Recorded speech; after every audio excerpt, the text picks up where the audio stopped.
रोजावास्टेटिन, सिम्वास्टेटिन, lovastatin, सेरीवास्टेटिन, पिटावास्टेटिन, ये जितने भी दवा है ये सब का सब डिसलिपिडेमिक ड्रग्स के क्लास का ड्रग है। अब ये दवा का काम क्या है, हमारे हार्ट के अंदर जो भी एलडीएल कोलेस्ट्रॉल होता है उसको कम करता है। अब एलडीएल क्या है, बैड कोलेस्ट्रॉल। अब बैड कोलेस्ट्रॉल को कम करना भी ज़रूरी है, वरना तो एथेरोस्क्लेरोसिस का प्रॉब्लम आएगा, बाद में हार्ट अटैक का प्रॉब्लम। तो इसका मैकेनिज्म ऑफ एक्शन समझते हैं। तो इसका मैकेनिज्म ऑफ एक्शन लीवर से जुड़ा हुआ है। लीवर में होता है एचएमजी को एंजाइम ए रिडक्टेज, जो एंजाइम है वो एचएमजी को एंजाइम रिडक्टेज जो है मेलेविनेट में चेंज होकर वो कोलेस्ट्रॉल में बन जाता है। अब एलडीएल है, वीएलडीएल है, तो एलडीएल वीएलडीएल जो है हमारे ब्लड में मौजूद होता है। तो वो क्या करता है, हमारे ब्लड में मौजूद होता है, ब्लड हमारे पूरे बॉडी के हर अंग में जाता है, हर ऑर्गन में जाने के बाद वहाँ पे ब्लॉकेज का प्रोबेबिलिटी चांसेस बना देता है। इसके लिए हम एंटी डिसलिपिडेमिक ड्रग चलाते हैं हार्ट पेशेंट में।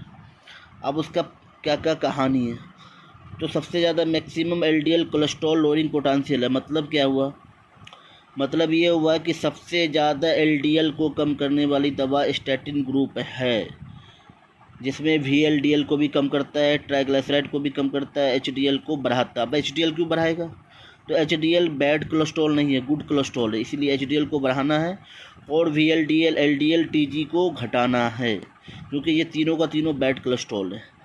इस दवा का अलावा और भी फ़ायदा है, जैसे प्लेटोट्रोपिक इफ़ेक्ट।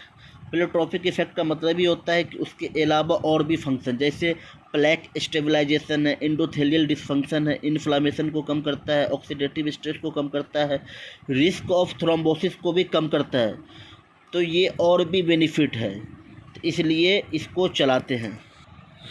एथेरोस्क्लेरोसिस के केस में नाइट्रस ऑक्साइड का निकलना बंद हो जाता है, उसके कारण एंडोथेलियल डिसफंक्शन होता है। Some drug are end with statin but they do not HMG coenzyme reductase. Example cilastatin, pentostatin, ये दोनों का दोनों एंटी कैंसर ड्रग है।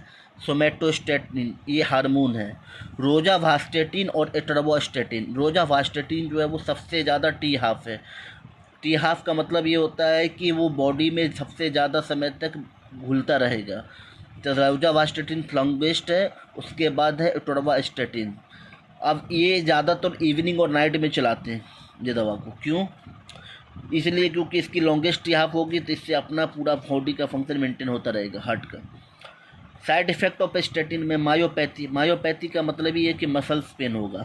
जिम फैब्रोजिल मायोपैथी भी करता है, बट ये जो क्लास ऑफ ड्रग है जिम फैब्रोजिल ये फाइब्रेट्स का है, not a class of LDL.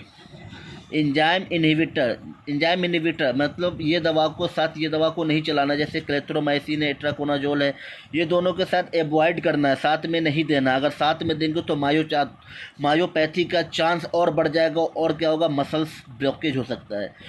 चौथा है हेपेटोटॉक्सिसिटी, लीवर में डिसफंक्शनिंग हो जाएगा। पाँचवा है increase the hyperglycaemia, diabetes level बहुत ज़्यादा बढ़ जाएगा। तो इस केस में साइटोप्लाज्म CYP3A4 के स्टैटिन के मेटाबॉलिज्म होता है, लेकिन दो स्टैटिन ऐसा है जिसका मेटाबॉलिज्म CYP4 पे बहुत कम होता है, जैसे प्रावास्टेटिन, रोजावास्टेटिन। इसीलिए सबसे ज़्यादा रोजावास्टेटिन चलता है। ये दोनों ड्रग इंटरेक्शन बहुत कम होता है, इसलिए डॉक्टर सबसे ज़्यादा रोजावास्टेटिन देता है। सिम्वास्टेटिन ये दोनों मैक्सिमम पेनिट्रेशन करता है, दो वास्टेटिन भी, सिम्वास्टेटिन और लोवास्टेटिन। प्रावास्टेटिन जो है CYP3A4 लिस्ट मेटाबॉलिज्म करता है, मिल्स इरिस्पेक्टिव ऑफ मिल्स, मतलब ये मिल्स से इफेक्ट नहीं होता। अगर ये खाना खाने के बाद भी अगर दवा खाए तो इससे दवा पे कोई असर नहीं होगा, इफेक्ट नहीं होगा।